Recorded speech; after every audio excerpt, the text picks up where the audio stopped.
Hello everyone, welcome back to my channel.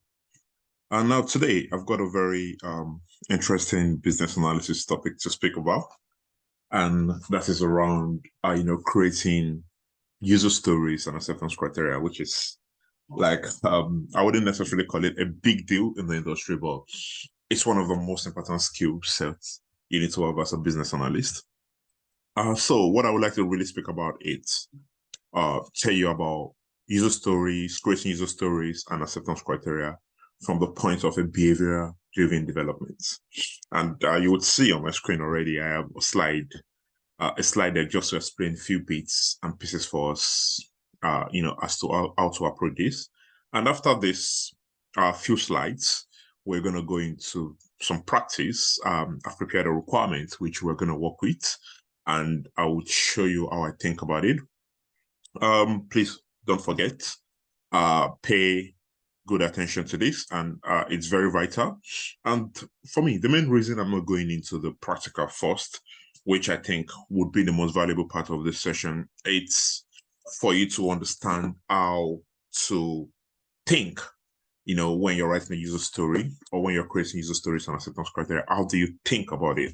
You understand? It's good to understand, the foundation. Why are we taking this approach? So rather than just knowing how to write it, it's always good to understand how we got there. You understand how we are going to get to the final requirements. And that is why I've decided to just, go through these few slides I prepared earlier. Okay. So without further ado, I will just proceed, into the lesson today. So on my screen, I've got what we call the behavior. I named it the power of behavior-driven development. And you would see from the definition, I've said it's an agile software approach, obviously. But the core part of this presentation I want you to focus on would be that behavior-driven development uses something we call the natural language and user scenarios to describe, requirements. And the main reason why we use natural language and user scenarios is, number one, to think from the perspective of a user. So if you're thinking about the functionality of building a system, we need to think about it from the perspective of the user. What would the user want to do? How would they like to approach it? What are the possible scenarios a user would go through? And also, one of the most important reasons why behavioral development is a big deal in the industry, it helps with collaboration within your team. So, when you're working in a software development team, or let's say you're working within a project to build a product, most especially, one of the things you cannot take away from that is certainly collaboration. And don't forget, when you are in a team, when you're collaborating, you've got both technical and non-technical stakeholders. So you really want to use a language which everyone in the team understands, regardless of how technical they can be or not. So that's one of the essence or importance of our BDD, that's behavioral driven development. And I think it's very important in the way we think about user stories. So when you're creating user stories come from requirements. Requirement that's a BA, a product owner, would have elicited from the end user, from the project sponsor, from anyone who, or any stakeholder that is relevant to your project that you're working on.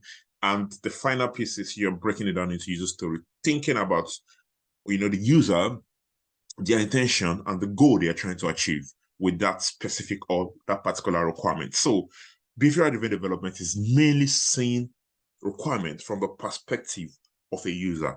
And that is why I think that is the reason why they said it from the behavior of the user. So it's behaviorally driven. So I would move to my to my next slide now.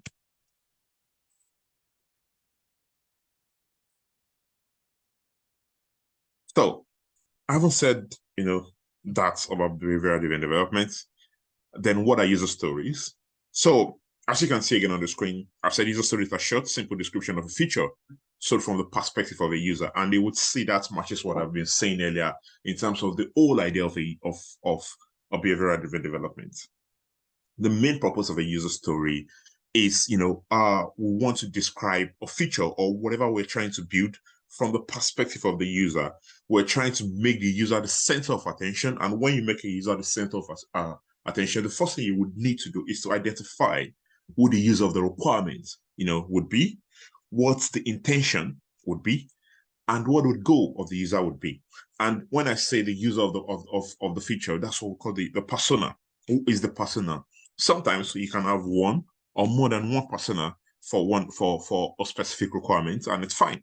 So you need to define who your persona or the personas in some cases would be when you're creating a user story. I've also added a little bit of notes here saying the mapping the user journey. And yeah, this is not really what we're going to go through in today, because today is just a focus in today's lecture, because today's lecture is just a focus on creating user stories, acceptance criteria, and behavioral-driven development. But why I've added the mapping of the user journey in there is because it helps, when you map out the user journey. So there are different ways. It could be through a process flow diagram. There are times you can even use a wireframe, and there's something we also call a user story map, which I think I'll cover in my next lecture for this on this page. So one of the things I want you to think about is when you map out the flow in which a user would follow, when probably, let's say, for example, you're building a website, a user would first need to register, then they will need to log in. Then when they log in, they upload their profile, they update their profile, upload their picture, then they can do every other thing that they are doing they're going to do on the website based on the intention of the website that you've created. But you could see the flow from the point of when they register, then they have to log in and they have to update their profile. Then let's say it's a Facebook profile, for example, then they can start posting to their friends. So you could see the flow, and there are times we use different tools to explain the user flow, but I don't want to really get into that today. My core focus is just to focus on user stories and acceptance criteria. So I've added a little bit of sample user stories here, and you would see from my example, I've got two. I said one of the user story will be, as a registered user, I want to be able to reset my password so that I can regain access to my account. And you would see I've added, a little bit of notes just beside that. You would see the first line saying, as a registered user. What I've done there is to identify the persona. So at this point, before I arrive at this point, definitely, I would have elicited my requirements where I've been told, probably the business or the project sponsor wants a functionality where a user can actually reset their password. I'm trying to keep it very, very simple, so that you actually understand. You understand how I'm thinking, or how we think about this. And as a registered user, that's me identifying the persona. And the persona has to be a registered user, which means when this requirement is being worked upon by the developer, for example, they know the persona to target, they know who to give the authority to. If you're unregistered user, for example, you would not be able to, use this requirement. And that is because I've been very explicit that as a registered user. Also, the next line I say, I want to be able to reset my password. Now that's the intention. What do you want to do as a user? A registered user. Now we've identified the persona. Now, what are they trying to do? They want to register their password. That is the intention of the user. So think again about it. A user, we've identified the persona, and now we need to explain what their intention, what they're trying to do, in the requirements. So the last line says, so that I can regain access to my accounts. Yeah. So the so that part is mainly the goal. Why do I have the intention of, wanting to reset my password? When you think about it very well, let's say, for example, you've got a Twitter account. Oh, I know it's called X now. Okay. So you've got an X account, and you want to log into your X account, but you can't remember your password, probably because it's been a long time that you've been into it. Of course, your intention is just to reset your password, they send it back to your email. A lot of us has been through processes like this. But why are you actually resetting your password? Your goal is actually to have access to your account, and maybe you can start posting. Do I call it tweet or X's? I don't know. But maybe you understand the logic. So you can start posting you can start posting on your profile, and your followers can see. So that's one of the things that's one of the reasons that's their main goal of trying to reset your password. So I've got another example here, and you would see again is the same format. As a registered user, I want to be able to upload a profile picture so that I can personalize my account. And you would see the logic. I identify the persona, I set the intention, and also their goal. Now, there are times, and I've seen a lot of requirements where people, or, it's been written where they've not added the so that part. And, in as much as some people might not deem it necessary, I think it's always important. Most of the times, it's a little bit important so that you understand more into the context of, of the user story. But it's fine.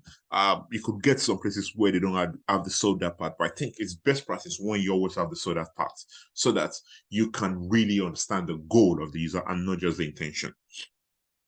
So also, most of the times, you would not really speak about user story without, or behavioral-driven development without mentioning acceptance criteria. Acceptance criteria are the most basic, or let me say the smallest part of a requirement. When you have a requirement in a high level and you're breaking it down, you break it down into user stories, then you break it down again into acceptance criteria. The main purpose of acceptance criteria is for you to explain all the specific scenarios a user will go through to achieve the goal of a user story. So one user story would have its own acceptance criteria. Now, acceptance criteria, there's one common word we use theoretically in the industry. It's invest principle. An acceptance criteria must be independent, it must be negotiable, it must be estimable, it must be short and testable. And one of the most important part of that invest principle is your acceptance criteria needs to be testable.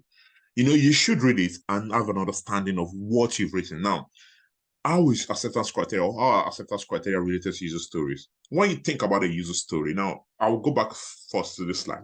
When you think about this user story, you said as a registered user, I want to be able to upload a profile picture so that I can personalize my account, for example.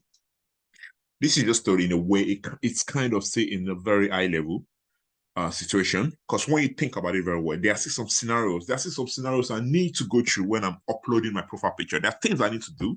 There are things that could go well. There are things that could go wrong. So in your acceptance criteria, we need to be able to cover all possible scenarios a user would go through when they're uploading their profile picture. So acceptance criteria is, it's required to declare a story or feature complete and working.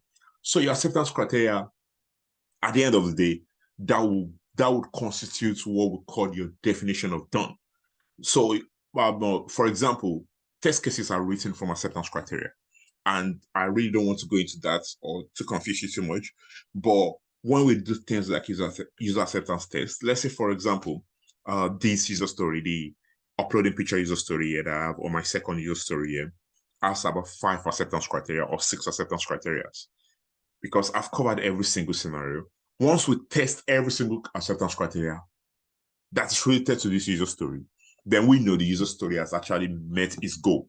So which means my acceptance criteria needs to cover all possible scenarios for a user to actually upload their picture and ensure they've personalized their account. So that's how we think about it. Acceptance criteria are very, they are very, how do I explain it? They are very basic, or they are very short and testable. And that is how you have to approach it. Once you start using ambiguous word in acceptance criteria, it's no longer testable. So we'll go, into your acceptance criteria, into the user story and acceptance criteria sample in a few minutes. And again, you would see a relationship between user story and acceptance criteria, where acceptance criteria tends to, and even the user story we've spoken about, they tend to still say the same thing or achieve the goal of the behavioral-driven development. We're thinking it from a user perspective when we spoke about the user story.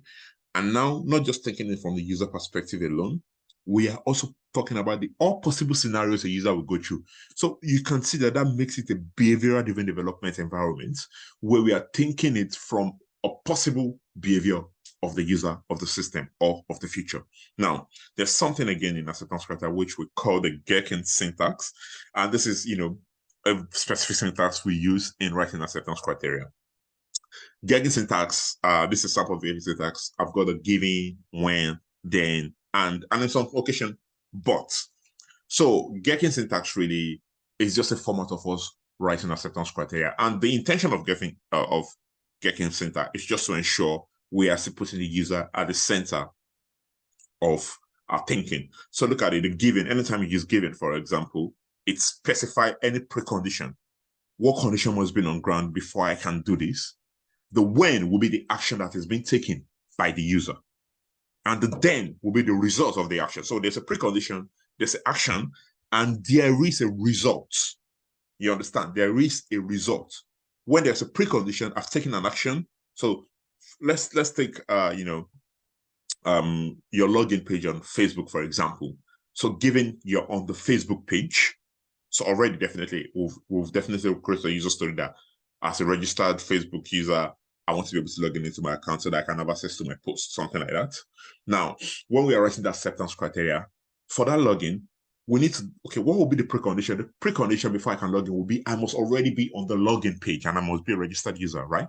That would be it, the precondition. Now, the action I'm going to take would be, for example, when I input my correct email and password, then I'm logged into my account and redirected to, is it my profile or, but that's the gist. So the then specify the result. Now, and is something that is very used a little bit differently. You can use and in between any of these three. So you can say giving and, or you can say when and you can say then and. So, but I want you to think about it this way. When you've used giving and, it means probably you have multiple preconditions. So I can say given I'm a registered user and I am on the login page. You understand? So I've already specified it. Now, I know theoretically there has been a lot of situations where we think it's not necessary to, again, identify the persona. Since you've identified the persona, your user persona in the user story, you should not be identifying this in the acceptance criteria again. However, I'm always careful when it comes to this. Yeah, I agree with that to a large extent, but I'm always so careful when it comes to this because there are a lot of scenarios where you may be working with a story or with a user story that has multiple persona. So sometimes you may need to specify a persona that an acceptance criteria, relates to. So I'm not totally 100% against that, but I'm just saying it, for context sake. So when you use and after when, it means you've got multiple action a user must take.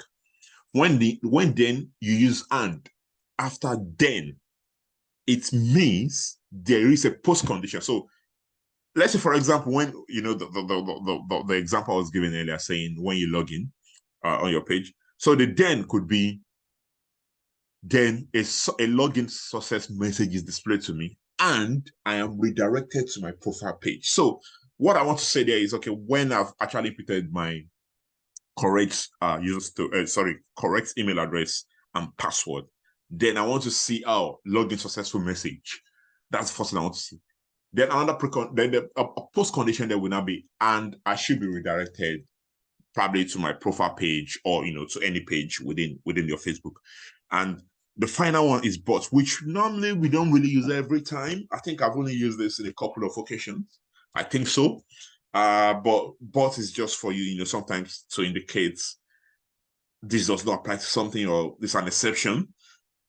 You may not see too much of this, definitely, and I've not really seen too much of it, but I think I've used it once in a while, or maybe once in like a lot of thousands of user stories I've written, kind of. But it's still part of the Gherkin syntax, and we need to speak about it really. So, how to implement BDD best practices on your projects, establishing a BDD culture. Absolutely, you need to instill it within your team, especially when you're working within the software development lifecycle or you're working within the product development environment. And also, it helps you. You need to incorporate BDD into your testing. You need to let your testers, you need to carry them along as you're creating all these acceptance criteria and your user stories. You need to let them understand what's coming. And also, continually improving your process. Absolutely that. And I think that's one of the benefits of BDD. Your process definitely improves. If you're already working within, this type of environment, you would see, most of the times we need to improve processes. And it's very important when processes are being improved. And this exhumes or this helps the collaboration within our teams. Our teams tend to understand better. Testing tends to go faster. Development tends to go faster. And, you can easily track and manage your requirements when you take this approach. So that's my final conclusion on this slide. I hope you've really understood, or you are having the understanding now of, making behavioral developments work for you. And now that we've had that background, let's go into an example I prepared so that we can see how we think about how we can create a user story and acceptance criteria. So I prepared this. Okay, let me bold. Let me add some. Yeah, okay, I think that's fine. Okay, so again, I prepared this this not really a user story, high level requirement. So let's assume, let's role play. Yeah, let's assume I'm a BA, I'm a business analyst, and I've elicited this requirement. I've titled it Enhance User Personalization with Profile Picture Upload. And I've added a little bit of description there, what I'm trying to achieve with my, or what this high level requirement would be. The description is to improve the user experience by allowing registered users to upload and manage profile picture for their accounts, providing a personalized touch to their interaction on the platform.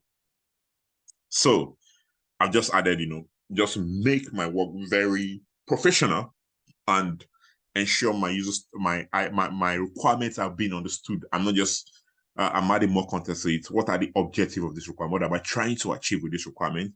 A user will be, profile picture production. The image should be validated, and you would see as specified the file types here, and also image cropping and adjustment, profile picture persistence, just to add more context into this. And of course, we'll have another lecture where you can understand how to write your level requirement. But the purpose here today is just for you to, create as user stories and acceptance criteria.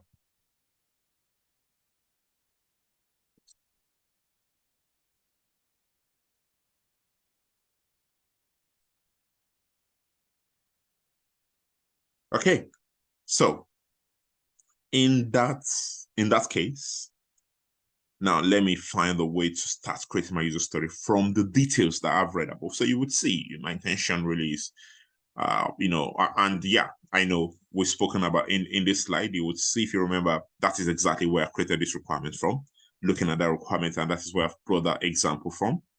So you would see, let me create a user story now.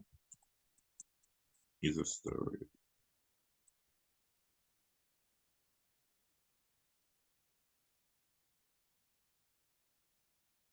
Now, most of this probably you'll be writing this on, depending on what your organization is using. It could be on Jira, it could be Confluence, it could be on Azure DevOps. I'm just using Word to write it here, just for the purpose of of this session. In future session, we're still going to discuss about how to effectively use Jira, how to use tools like that, Confluence. It could be your organization could be using something like Word for this as well. It just depends, really. Okay, so I've written this user story based on these requirements. Yeah, I said as a registered user, I want to be able to upload a profile picture so that I can personalize my account. And how did I arrive at this user story? The way I've arrived at this user story is by just gathering the requirements and identifying what a user wants to do from the requirement that I have gathered. And that's how I'm thinking now. Based on what I have up here, you would see the target persona is the registered user. And the intention, really, they just want to upload their profile picture. Now, why would I want to upload my profile picture? What's my goal? I need to personalize my account. I want to go into my account and see, oh, I can see, okay, this is my face. I'm the owner. I'm the chairman. I own this account. I'm the president of this account, things like that. So that's really my goal. I just want to know, okay, I'm actually not logged into someone else's account. I'm logged into my account. So when I log in, I can see my face. I can see my beautiful face. I can see my profile, things like that. So now, let's think together. So I've got these beautiful user stories. Now I want to start developing my acceptance criteria.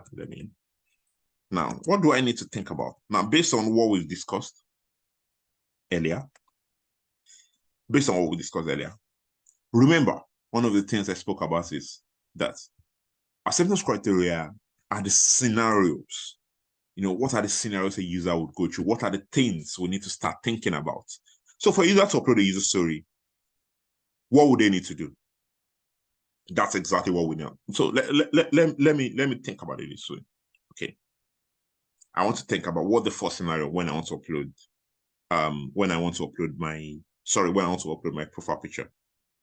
So I'll definitely have to be a registered user. Absolutely.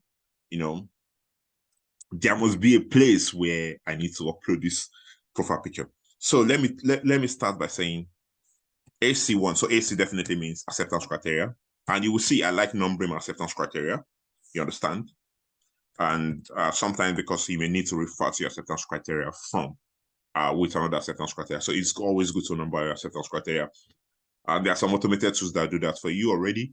But I think always ensure your acceptance criteria are numbered, especially if you're using tools like Confluence, Word document I'm using now, or even DevOps. I don't think even Jira. I know Jira, unless you're just creating acceptance criteria specifically for a ticket, which don't normally happen, but always ensure your acceptance criteria is numbered. So let me say the first scenario, registered user uploads a profile picture. Now let me use my Gherkin. Now what would be the precondition? I want everything to be on the same page so that. Okay, so let me give this. Now, scenario, it's always good to write out your scenario because it helps. It really helps to, there are times when you might not be there. Maybe you've not written your Gherkin very well. They can read the scenario. The developer or the tester can read the scenario and know what you're trying to achieve. There are times there is language being lost in translation. So it's always good to write your user story. So I can say now for the purpose, and I said earlier, you may decide to also still say or identify your persona in your user story. Like I already have it there as a registered user. I may decide to also put it in my acceptance criteria, even though that's not the best practice really, but there are situations where you may need to do that. So I would not really, since I already highlighted who my persona is as a registered user, and again, look at it in my scenario again. I already said registered user upload a profile picture. So I can just say, okay, now let's think about what will be the precondition. Yeah, let's say the precondition will be given. I have navigated to the account setting page. Okay. When I choose to upload a profile picture, then I should be able to select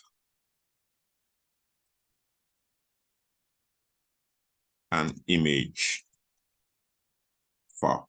So then say register user should be wants to upload because you've not completed the upload there. Wants to upload a profile picture. So look at it now. That's what acceptance criteria. Given I've navigated to the consent page, when I chose to upload the file, then I should be able to select an image. And you will see again, it's kind of in like steps. And not just steps, but I don't want you to think in million steps. Yeah, there are steps as well, but I want you to think about scenarios. So this is just scenario one. So let me go into second scenario now. So you need to follow the journey as I'm going through or as I'm going into it. So I can say AC2, that's acceptance criteria 2. Now, if you remember, at the end of this, users already they're already presented with the option where they can select their image file. So I can say another scenario would be registered user select an image for upload. Now they are now selecting the image for upload. So I can say, given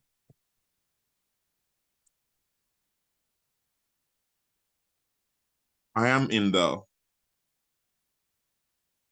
profile picture upload section. So when I select a valid, and you'll see, I said a valid image file. You understand? When I select a valid image first. So I can do something like this and add, and you would see, I will tell you how I'm thinking now.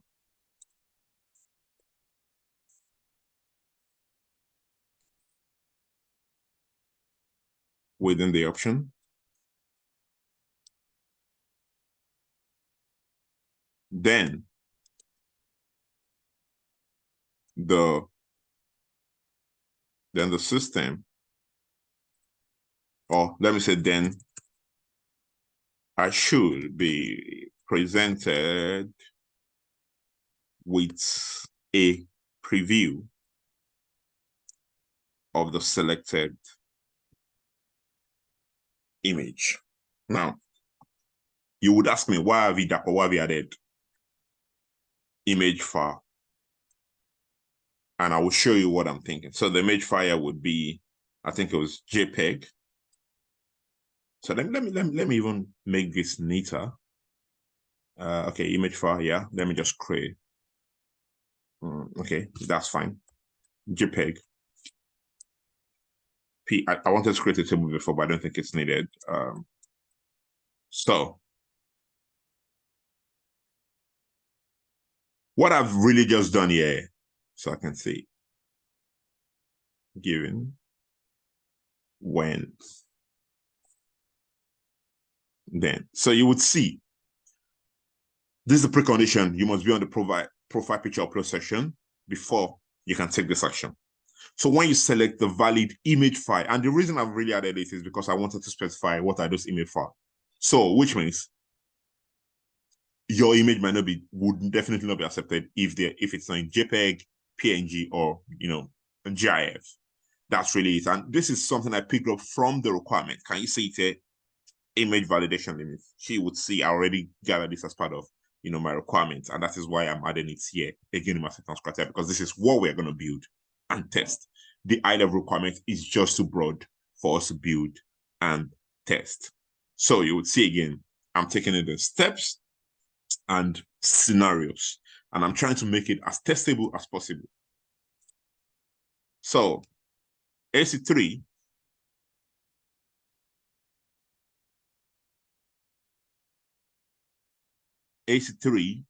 I can say now, what can we think about? Okay, now that a user has they're already presented with the preview of the selected image. So we can say again,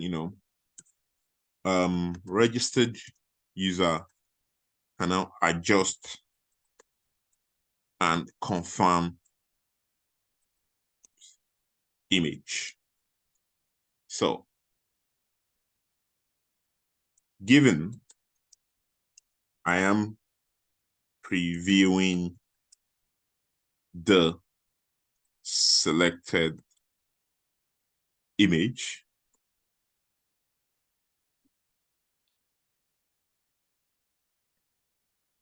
when I have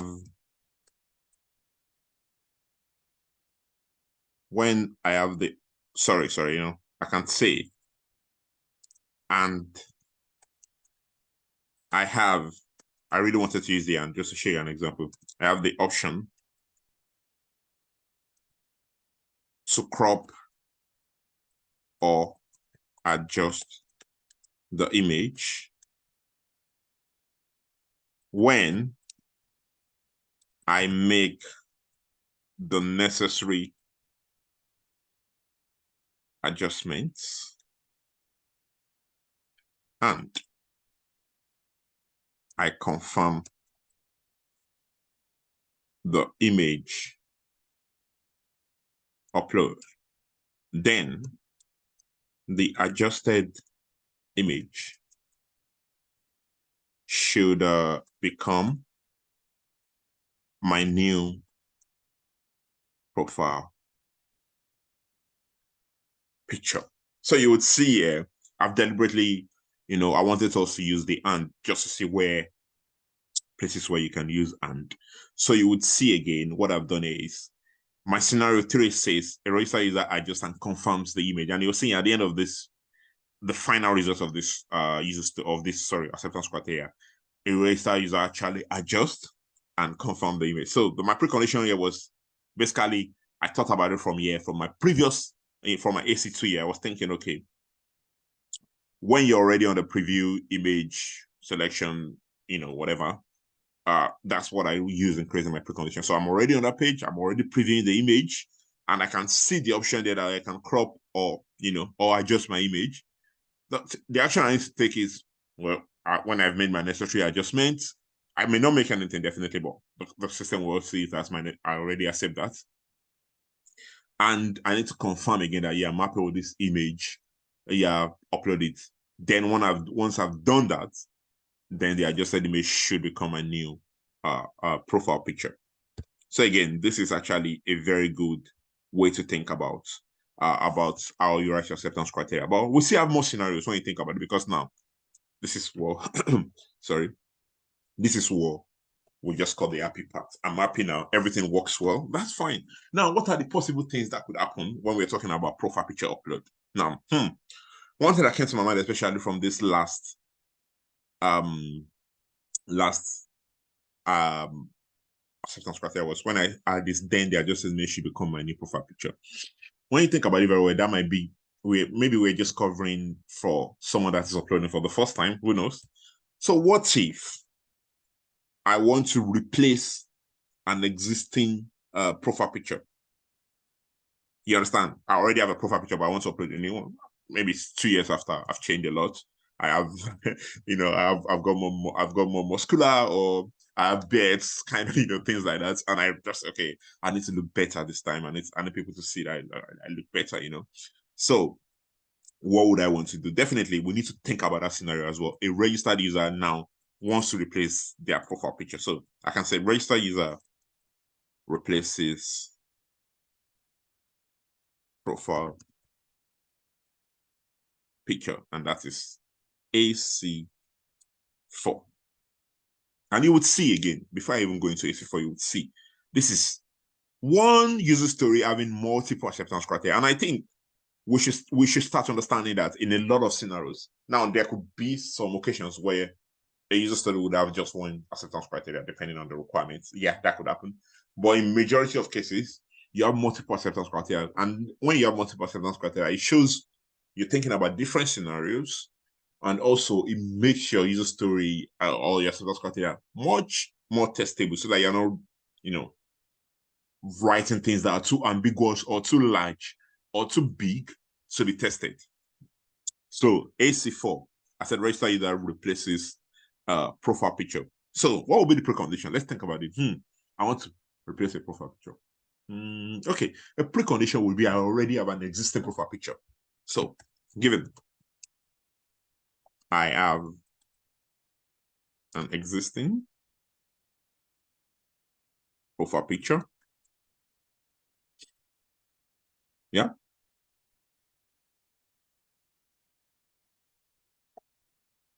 when I navigate to the profile picture upload section,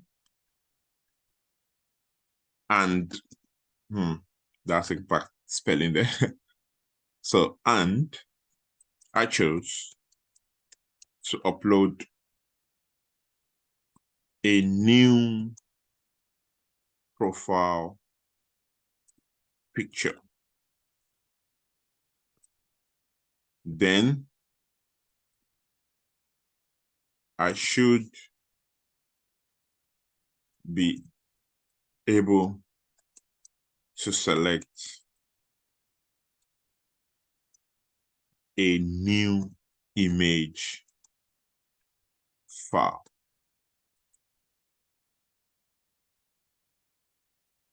A new image file. So, and then I can add additional details here. I can say as per AC2. Now, I would explain to you why I've referenced AC2, which is this acceptance criteria 2 here. Now, what I'm basically saying is, when I'm trying to replace my picture, my profile picture, yeah, I have to navigate to the section.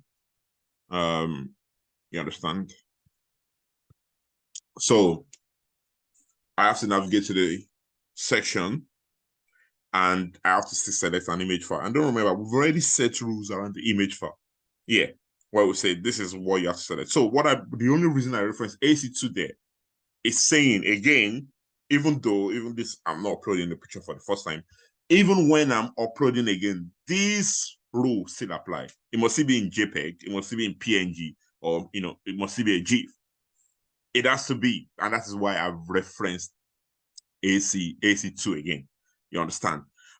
That is basically, now you may not absolutely add it, but I'm just trying to be as explicit as I can so that, I don't come to in the next few days and or a bug ticket is being open saying, oh, when a user is actually uploading their picture for the first time, we follow this rule, but what we discover is when they are uploading it or when they are replacing their profile picture, they could upload any file, which then maybe goes to the system and crashes the system.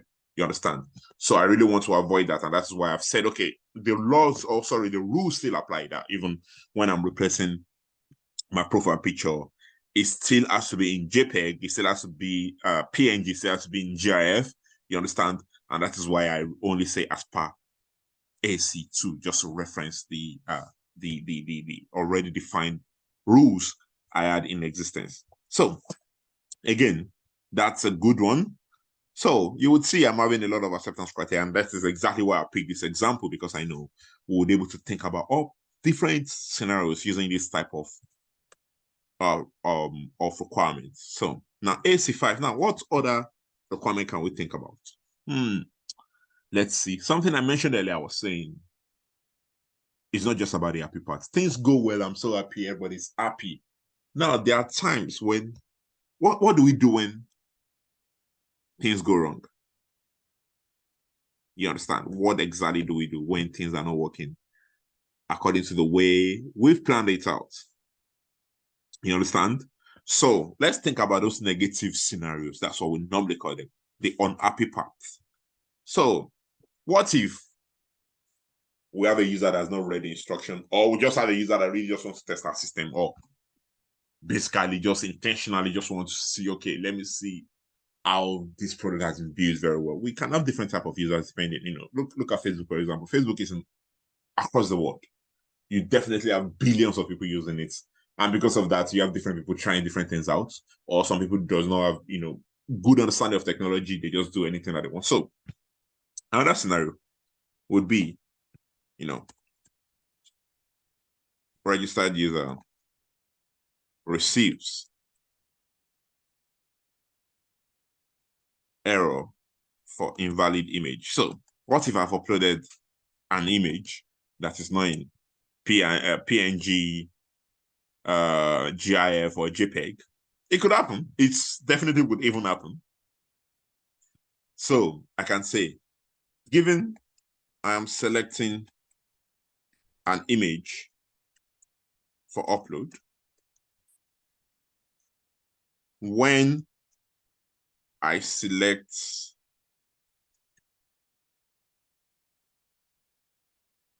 an invalid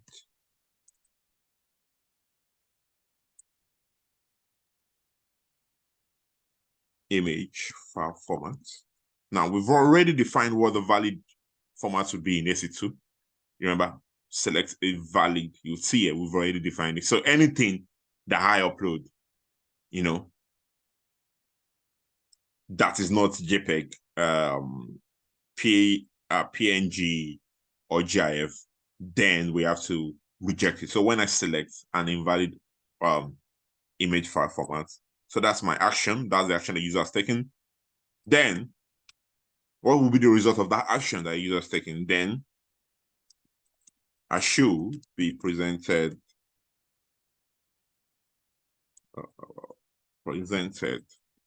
with an error message, and I am given an option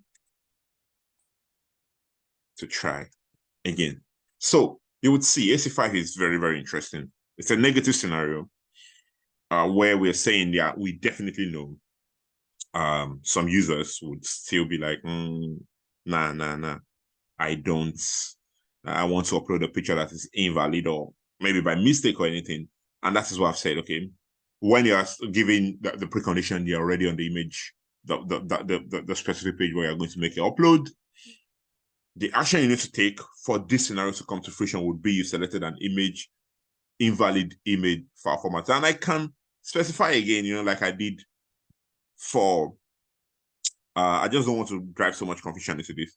I can say an invalid image, and I can describe it at the end of my acceptance criteria that what I mean by invalid image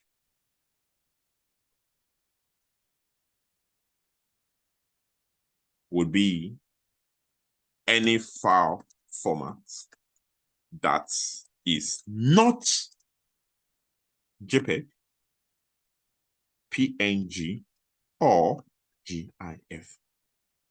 You understand? So again, that is not. It's just to show. Now, when a developer is building this and is being tested by the testing, they understand very well. You would see most of these acceptance criteria are testable. We can easily test them. Like I can go into my user acceptance test when I get there, or when you've created your test cases and see, okay, when and deliberately select something that is not JPEG, PNG, or GIF, and see if you're actually presented with this error message. You understand? And that is why you would see, and sometimes you might be thinking, an experienced developer would already know they have to do this. Of course, they should know, but that's not really your job. Is to they have a lot of things they also do, likewise you, the BA also, and also when things go wrong, as long as it's not in the requirement, you really can't fault the developer. You understand? You can't really fault them because they've only worked with the document that they've been given. So as a BA, not just the critical or the analytical skills that you have to be thorough. You understand? You have to possibly, and again, one thing is, and I have to be honest with you here, is when you're working within a team. So most of the things where you're creating it, you don't create them in isolation. It's based on different engagements you've had with your team members, even the developers and the tester that also go through it. But you need to ensure that you are getting the details of everything so that you can document all those requirements. That's one of your jobs. That's not the only job to document requirements. As a matter of fact, it might be the least of your job, but most importantly, it's one of your core jobs, rather. You need to document everything that you've been discussing, you've agreed with the team. So it's not like you're just going to sit down and think about everything on your own. No, it doesn't really work that way in the real world. Yeah. It's based on communication and engagement within your team so that your system capability, what you're able to achieve or not, then before you pass this on to the development team to build. So eraser is and again, you see, that's me thinking about another scenario here. It's possible that you receive an email, you upload something that is not the supported file format, and we're going to reject you. And that is one of the requirements I could think about. Now, are there still well, I think there should still be some scenarios. What can I think of? Okay. Now, looking at the requirements, I remember saying something. Now, look at this. The image must be within the defined file size limits of 5 MB. So how will I know all these things? It's when I'm editing my requirements and I'm engaging my team as well. So it's not just from the business. Say I'm actually engaging my technical team. They could have said, see, our system, the way it's designed, we can't accept image that is more than 5 MB. And that is why I've added that as part of the details in there. So ACC, register user receives, we can say receive error for, excuse me, oversized image. So again, this is very similar to what we had in the previous requirements, but it's a different scenario here. Now, I could have actually chosen a JPEG, a GIF, or a PNG, but it's more than 5 MB. You see, that's a separate scenario from when I selected a file that is different, that is not in JPEG or GIF or PNG. Now and that's why I'm calling this out separately, because they are two, they might be similar because I'm getting an error message for the two, but they are separate scenarios. So I could have met that quota of the requirements by uploading the right file size, but here it's just more than the acceptable file size limit. So I can say given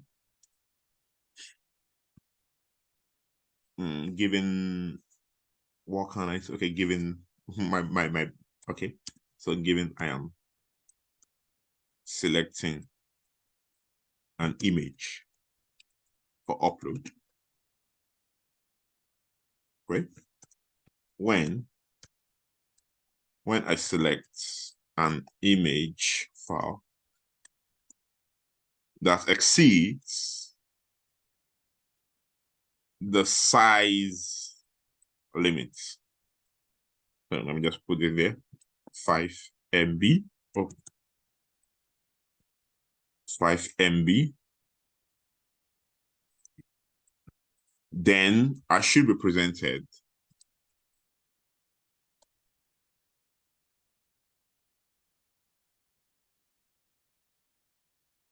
with an error message of,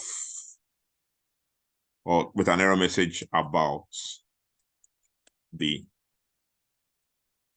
oversized image, and I am given an option to try again. So this, like I said, this is similar, absolutely 100% similar to what I've got there. So giving when then, and again, you will just see, and why I'm trying to think about it this way is, you'd see I'm trying to think about all possible scenarios. What could happen? What could go right? What could go wrong? What are the things? So, what are the edge cases some of the times? So you understand that is everything I'm trying to just think about when I'm creating this acceptance criteria. And I think we already have enough scenarios that we can think about, for the purpose of this lecture. Okay. I think I can, one just came to my head again. And again, this is not really how I will be doing it in the real world. Yeah, definitely I need to sit down and think about it every time. Absolutely. You can't take that away. But also, definitely, it's a teamwork. You definitely need to be able to document this. And it's always good when you have draft acceptance criteria, which can be amended by your team before, you go to the final or accepted one. It's always good that for your team to see you creating that conversation and you've thought about things. That's fine. But one other AC or one other acceptance criteria we can add there would be receiving an error for upload failure. Yeah, the system could go wrong, even though everything has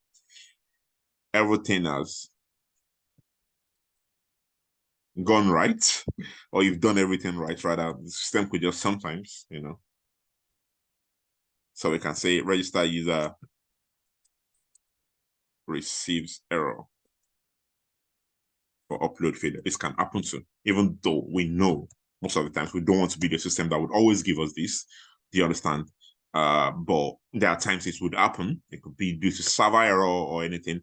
And it's good to call all these things out in your acceptance criteria so that you guys, your team, you can think more about, all possible scenarios that can happen. So given them attempting to upload an image, when the upload process encounters an issue, then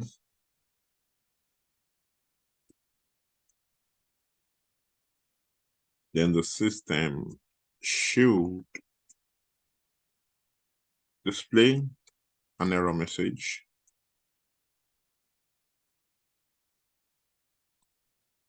about the failure, and I am given an option to try again. So, fine, this is really all the acceptance criteria I can think of, right now on this user story. But I think the main goal for me here is just for you to understand how to think about it really. Now, you might be thinking, what if a user wants to delete their profile picture now? I would want to tread that carefully, and rather than add that into this, you understand, into this requirement, I would rather create a user story. And you may be asking that, well, why would you create a user story for that? And it's simple really. Why I'm creating a user story for that is when you look at the user story, you said, as a registered user, I want to be able to upload a profile picture so that I can personalize my accounts. No. But another requirement will be when you want to delete. Now, this intention of the user has already changed. And these are something sometimes I look at for me to know, okay, it's time for me to create a new user story rather than think that's a scenario within this user, where that's a acceptance criteria or a scenario within this particular user story. No, the intention has really changed. When I'm uploading a picture for the first time, or I'm trying to replace an existing picture, I'm still trying to upload. And my goal is still to personalize my account. So I still have the same intention by uploading a new profile picture or replacing, an already existing profile picture. And that is why I've covered all those scenarios here. Now, if I'm deleting, I'm depersonalizing my account. I'm no longer in line with this goal. If I want to delete my profile picture, I don't want to see my face again on the profile picture. It adds less personality to that profile. You get what I'm saying? And again, my intention is not to upload.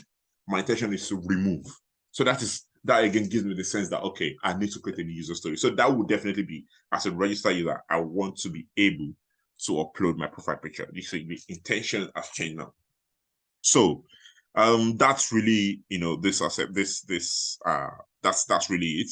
And I really hope you've really picked up one or two things here and learned about user story and acceptance criteria. Now, you could definitely, I like when I give examples like this, because number one, everybody, no matter how technical you are as a BA or not, or even if you're a BA or not, you can relate to this, because at some point in our lives or in our digital journey or with our digital footprints everywhere now, we've attempted or we've uploaded pictures before, so we can relate to this. Now, I'm not saying all the requirements you're going to see when you start your job or on your job is going to be like this, but the thinking is the same.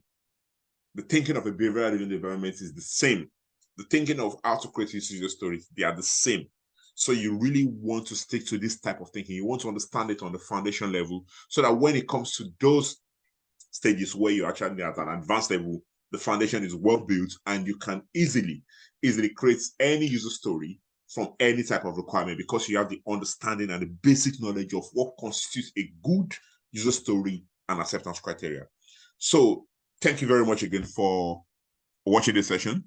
And I would like you to also please like and subscribe if you think this is very valuable to you. I'm bringing in much more videos, to help business analysts, especially, or if you want to work as a business analyst, or you're already new to the career, or you just want to expand your knowledge and understand what more business analysts are doing on the job. So thank you very much. And again, I guess I will see you soon with a new video where you can actually learn more about the job of business analyst. Thank you.